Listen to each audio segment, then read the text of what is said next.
소음이는 그래서 아까 말씀드린 대로 항상 소금 농도가 떨어져 나간다. 그리고 포타슘을 받아들인다. 그래서 소음인들이 여기 오징어는 인이 높은 거고 녹차, 커피, 도마도, 감자 이런 것들을 많이 먹으면은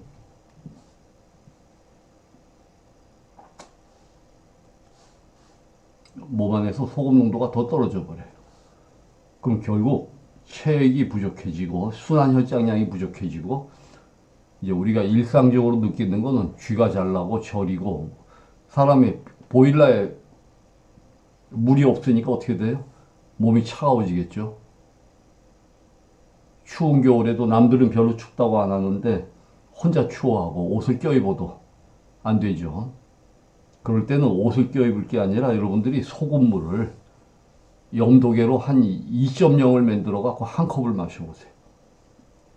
그러면 물이 당기고 혈액량이 늘어나면서 추위가 달아나 버립니다. 그리고 뇌로 피가 안 가니까 어지러워지겠죠. 그 다음에 공황장애, 불안증, 협심증 등이 자주 온다. 이거는 보상성으로 지속적으로 혈류가 부족하면 우리 몸은 심장이 빨리 뛰기 시작해요. 그 심장이 빨리 뛸 때 주로 공황장애나 이게 이제 뭐 협심증은 물론 혈류 부족 플러스 어떤 혈관에 어떤 문제도 있겠죠. 하지만 가장 근원적으로는 우리 최근에도 어떤 한 분이 저한테 외국에서 선생님 심방세동이 생겨가지고 지금 약을 먹게 생겼는데 어떤 방법이 있습니까? 그래서 제가 염도계를 사갖고 짜게 들어보시라고 그랬어요. 그랬더니 그 심방세동이 그 자리에서 없어지더라는 거예요. 하루 만에. 그렇게 쉽게 갈 수 있는 걸 가지고 여러 가지 틀린 약을 써가지고 베타브로커 같은 걸 이제 양방에서는 자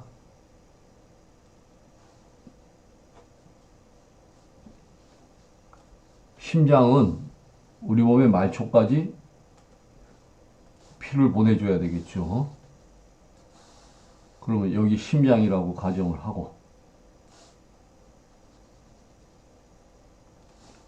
우리 몸의 말초는 이제 뇌가 있겠고 그 다음에 손이 있겠고 발이 있겠죠. 그리고 자궁이 있겠고 여자로 말하면은 그러면 혈류가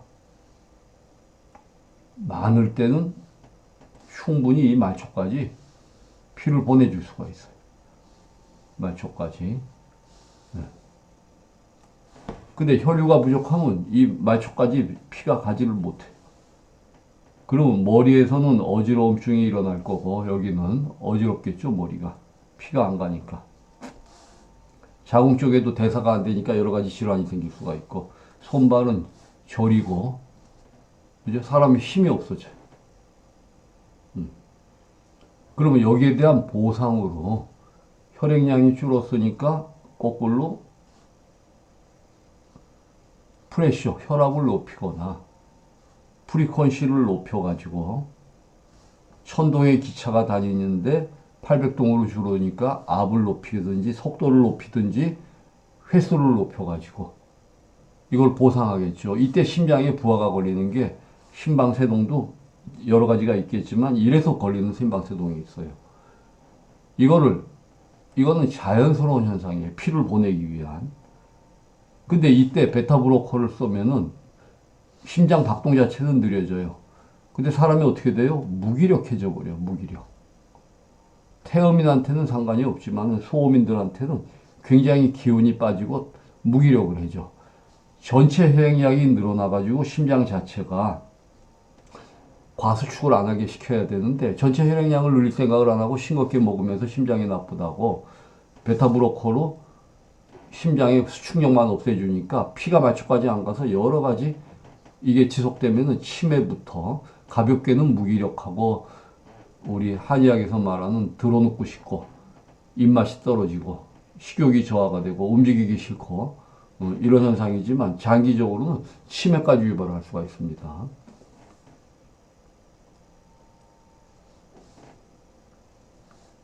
그리고 이제 심하게 탈수가 되면 근육병들이 올 수가 있어요. 손해 위축은 태음인도 옵니다. 소음인도 오고. 그래서 여러 타입이 있기 때문에 딱 한정할 수가 없어요. 그리고 소디움이 떨어지면 지방질이 과도 흡수가 돼버려요.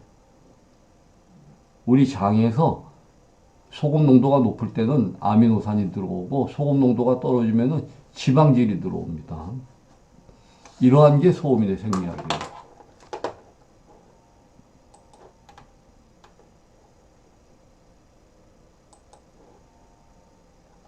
그래서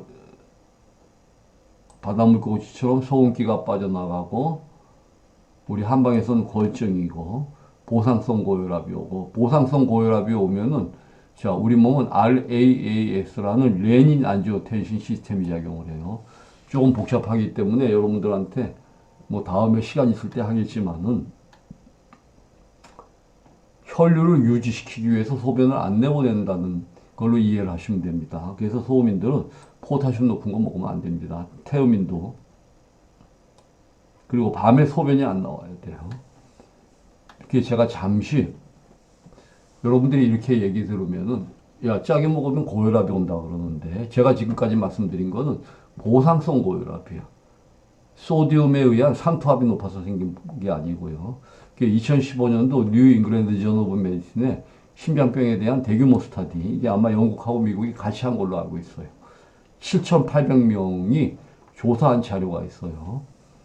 이때 이제 테레비에서 이종구 박사님 저 아산병원에 자 그래서 나중에 유전자 쪽이 많이 연구가 되면은 사람마다 소금 농도가 항상 들어오는 유전자가 있고 소금을 항상 빼는 유전자가 다르겠죠. 이런 것들이 국내에서도 많이 연구가 되어 있습니다. 근데 이거를 전체 체질이라는 네 가지 카테고리로 분류를 못하는 것 뿐입니다. 왜? 너무 많은 무한 분류를 해놨어요. 서양은 지금. 그래서 우리는 이 같은 배경으로 사상학적 소음인의 원리와 병리를 한번 다뤄보겠습니다. 사상학은 폐비간신의 네 가지 장기가 목화금수의 오행상의 역할을 주관한다고 보았고 이거 에너지 방향입니다. 그래서 아까 말씀드렸듯이 폐와 비장은 위에 있고 간신은 아래에 있어서 상초와 하초로 나누고 그래서 비장의 기능이 납입 기능으로 이거는 소금하고 연관이 되어 있고 포타슘은 항상 빠져나가고 소금이 들어와야 우리 몸에서 흡수가 됩니다. 근데 이러한 데에서 소음인들은 비장 기능이 약하기 때문에 소금 흡수율이 낮고 몸 안에 흡수가 안 되고 위장의 운동도 약한 게 소음입니다. 근데 이분이 바로 뭘 썼냐? 디곡신이라는 약을 썼어요. 디곡신은 강력한 NAK-ATPase 저해제입니다. 그래서 잠시 디곡신까지만 하고 자 서양에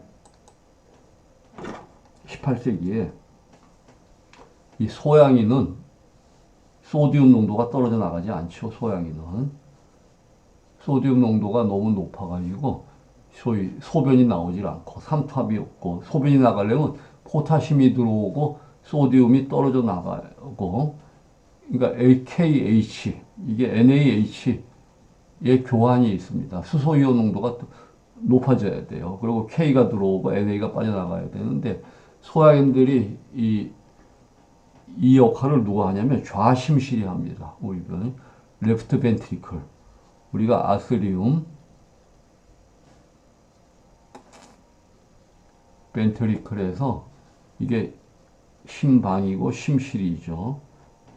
피가 심방에서 심실로 들어오면 심실이 수축을 해서 전신으로 피를 내보내요. 이 심실의 수축력이 사상의학에서 소음성이에요. 소음성. 우리 한의학으로 말하는 수기.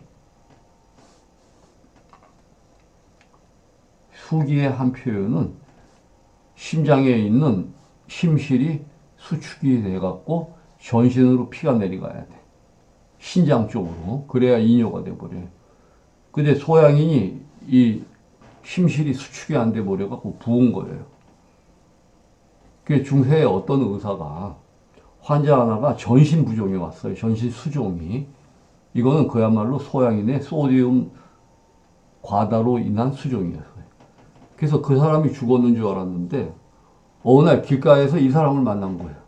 멀쩡히 살아있어. 그래가지고 이 사람을 쫓아가서 물어본 거예요. 당신 어떻게 살았냐 그랬더니 어떤 약초를 다루는, 그 당시 뭐 주술사도 될 수 있고 마녀라고도 중세에서 표현했지만 그분들이 주로 약을 다뤘던 분들이에요. 약초로 나였던 어떤 분이 자기한테 약을 줬는데 그 생약을 먹고 자기가 나아졌다. 그래서 이분을 찾아가서 물어요. 이게 도대체 무슨 약을 썼냐? 그러니까 이거는 비방이다 해서 가르쳐 주질 않아요. 그러니까 이분이 그 다음에는 이 환자들한테 이 약초를 쓰는 생약 의사죠.